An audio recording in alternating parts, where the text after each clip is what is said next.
एक बार की बात है, गौतम बुद्ध अपने शिष्यों को जिंदगी से जुड़ी अच्छी बुरी चीजों का ज्ञान दे रहे थे।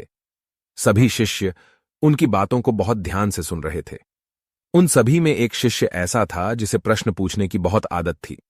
वो उठकर गौतम बुद्ध के पास गया और उनसे बोला, आप हमें जिंदगी के बारे में जो कुछ सिखा रहे हैं उस सब का क्या फायदा? क्योंकि हम में से बहुत से बच्चों को यह भी नहीं पता कि हमारे जीवन का मूल्य क्या है और ये जीवन हमारे लिए कितना कीमती है। पहले आप हमें यह बताइए कि इस जीवन का मूल्य क्या है। अपने शिष्य की बात सुनकर गौतम बुद्ध अपने कक्ष में गए और एक चमकता हुआ पत्थर का टुकड़ा लेकर आए। वो टुकड़ा उन्होंने अपने शिष्य को दिया और बोले, मैं तुम्हें इस जीवन का मूल्य तब बताऊंगा जब तुम इस पत्थर का सही मूल्य पता लगाकर आओगे। साथ ही ये ध्यान रखना कि तुम्हें यह पत्थर का टुकड़ा किसी को बेचना नहीं है। गौतम बुद्ध की बात मानकर वो शिष्य बाजार की तरफ चला गया। बाजार में सबसे पहले उसकी नजर एक फल बेचने वाले पर पड़ी और उसने वो पत्थर उस फल वाले को दिखाया और बोला, इस पत्थर के बदले आप मुझे कितने फल दे सकते हो? फल वाला बोला, ये पत्थर कुछ खास तो नहीं है, लेकिन फिर भी इसके बदले में तुम्हें 10 केले दे सकता हूं। वो शिष्य उस पत्थर को लेकर आगे चला गया। फिर उसे एक सब्जी वाला मिला।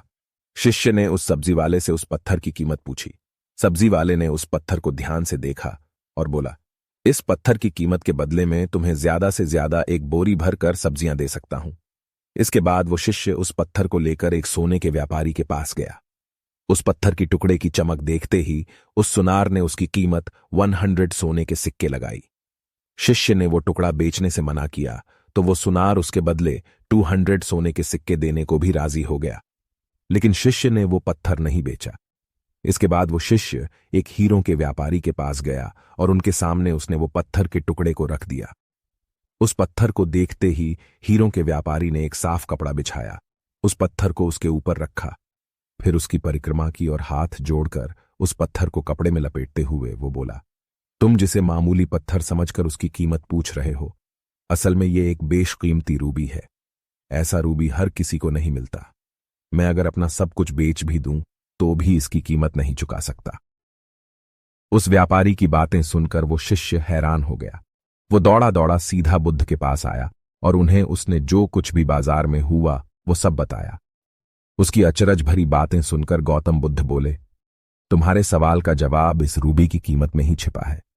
हमारा जीवन भी एक रूबी है, रूबी की तरह ये भी बेशकीमती है, लेकिन हम इस बात को हमेशा नजरअंदाज करते हैं और अपने जीवन का मूल्य नहीं समझते। हम दूसरों को देखकर और उनके जैसा जीने की कोशिश में अपने जीवन की कीमत को कम कर देते हैं। हम ये सोचते हैं कि हमारी जिंदगी की कीमत वही है जो दूसरे हमें बताते हैं, लेकिन ये बात हमेशा ध्यान रखना कि सामने वाला अपनी हैसियत, बुद्धि और अपनी समझ के हिसाब से तुम्हारी कीमत है। सीख जो हमें गौतम बुद्ध की प्रेरणादायक कहानी से मिलती है, जिंदगी सिर्फ एक बार मिलती है, इसलिए इसको बर्बाद ना करें। अपनी जिंदगी को उतना ही कीमती समझें जितना कीमती आप अपने बैंक में रखें रुपयों को समझते हैं। आज के समय में लोग अपनी जिंदगी से ज्यादा कीमती प्यार, पैसों और दिखावे से भरी चीजों को समझते हैं। प्यार के चक्कर में लोग सुसाइड कर लेते हैं, पैसों के चक्कर में ऐसा काम करने लग जाते हैं जिससे उनकी जिंदगी बर्बाद हो जाती है, नाम कमाने के चक्कर में उल्टे सीधे काम करने लग जाते हैं। हमेशा याद रखें कि दिखावा करना जरूरी नहीं है। प्यार दोबारा मिल सकता है, पैसा फिर कमाया जा सकता है, लेकिन जिंदगी को फिर से पाया नहीं जा सकता। इसलिए अपनी इस बेशकीमती जिंदगी को अच्छे से जिएं, हर पल का आनंद लें।